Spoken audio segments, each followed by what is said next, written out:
నువ్వు చెత్త రిపోర్టర్వి. ఈ 10 ఏళ్లలో ఒక్కసారైనా నవ్వావా? అబ్బే, నేనసలు చూడలా. అందుకే మీ ఛానల్ పాతాళానికి పడిపోయింది. తాజాగా CNN లేడీ రిపోర్టర్ పై ట్రంప్ చేసిన వ్యాఖ్యలివి. ఉరుమురుమి మంగళంపై పడిందన్నట్లుగా ఈసారి ట్రంప్ CNN లేడీ రిపోర్టర్ పై విరుచుకుపడ్డారు. ట్రంప్ కు అసలే టెంపర్ లూజ్. ఈ లేడీ రిపోర్టర్ అంతగా ఏం రెచ్చగొట్టింది? ట్రంప్ ఎందుకంతగా నోర్పారేసుకున్నారు? అంతే మరి. ఎప్స్టీన్ ఫైల్స్ గురించి ఆరా తీస్తే ఊరుకుంటామా ఏంటి? అసలే ఆ సెక్స్ కుంభకోణంలో తన ఫోటో మాయమైందని ప్రతిపక్షాలు గగ్గోలు పెడుతున్నాయి. ఈ సమయంలో CNN ఛానల్ కు చెందిన కైట్లాన్ కొల్లిన్స్ అనే లేడీ రిపోర్టర్ ట్రంప్ ను ఎప్స్టీన్ ఫైల్స్ కొత్తగా విడుదలైన పత్రాల గురించి అడిగారు. వేలాపార లేకుండా ఇలాంటి డేంజరస్ ప్రశ్నలు అడిగితే పాపం ట్రంప్ రక్తం మరగదా మరి? అసలే తిక్కగా ఉందేమో.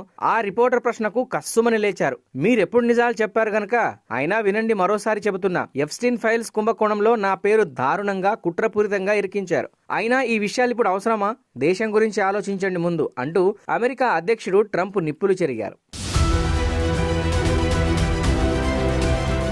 ప్రపంచంలో భారీ ప్రకంపనలు పుట్టించిన ఎప్స్టీన్ సెక్స్ కుంభకోణం సంబంధించి అమెరికా న్యాయశాఖ తాజాగా మరికొన్ని పేపర్లు విడుదల చేసింది. వీటిలో అమెరికా మాజీ అధ్యక్షుడు bill Clinton, Elon Musk, Britain మాజీ యువరాజు Andrew, bill gates, Michael Jackson తదితర ఉద్దండుల ప్రస్తావన ఉంది. వారి ఫోటోలు ఉన్నాయి. కానీ విచిత్రంగా డొనాల్డ్ ట్రంప్ ఫోటోలు మాత్రం మాయమయ్యాయి. ఇదే విషయం ట్రంప్ ను అడిగిన పాపానికి పాపం CNN రిపోర్టర్ తిట్లు తినాల్సి వచ్చింది.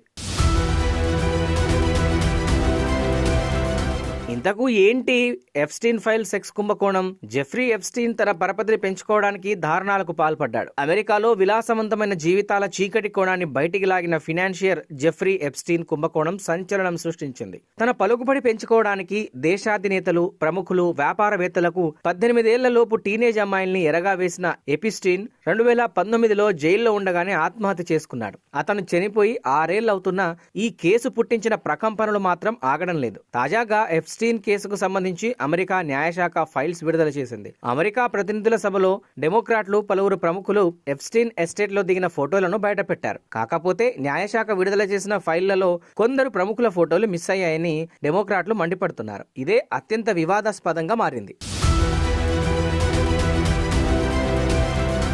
ట్రంప్ ఫోటోలు కావాలనే డిలీట్ చేశారన్న ఆరోపణలు భగ్గుమన్నాయి. అమెరికా అధ్యక్షుడు ట్రంప్ ఓ మహిళతో ఉన్న ఆ ఫోటో నెంబర్ 468 అని కూడా బల్లగుద్ది మరీ చెబుతున్నారు. న్యాయశాఖ వెబ్ పేజీ నుంచి రమారమి 16 పేజీలను లేపేశారని డెమోక్రాట్లు ట్వీట్ చేయడంతో వివాదం మళ్లీ రాజుకుంది. ఈ విషయంగా అటార్నీ జనరల్ ను కమిటీ ఇంకా ఏ విషయాలు దాచిపెట్టారు, మాకు పారదర్శకత కావాలి అంటూ డిమాండ్ చేసింది.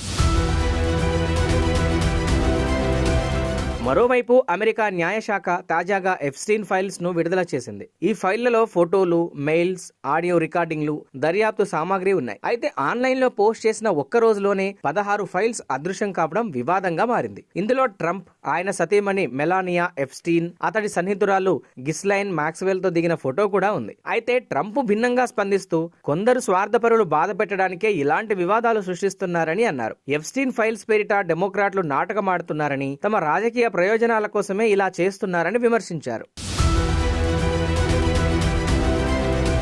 ఎప్స్టీన్ ఫైళ్ల వ్యవహారం రాజకీయమా, వాస్తవమా అనేది ఇంత త్వరగా తేలేది కాదు. ట్రంప్ అన్నట్లుగా ప్రతిపక్షాలు అమెరికా అధ్యక్షుడి ప్రతిష్టను దెబ్బతీయడానికి పనిన కుట్ర కావచ్చు, లేదా అంతా నిజమే కావచ్చు. ట్రంప్ దీన్ని దాటవేసే ధోరణిలో చూస్తుండొచ్చు. దేన్ని కాదనలేం. కానీ CNN ఛానల్ లేడీ రిపోర్టర్ ను పట్టుకుని చెత్త అనడం ట్రంప్ కు సరిపోతుందేమో కానీ అమెరికా అధ్యక్ష హోదాకు మాత్రం అస్సలు సరిపోదు.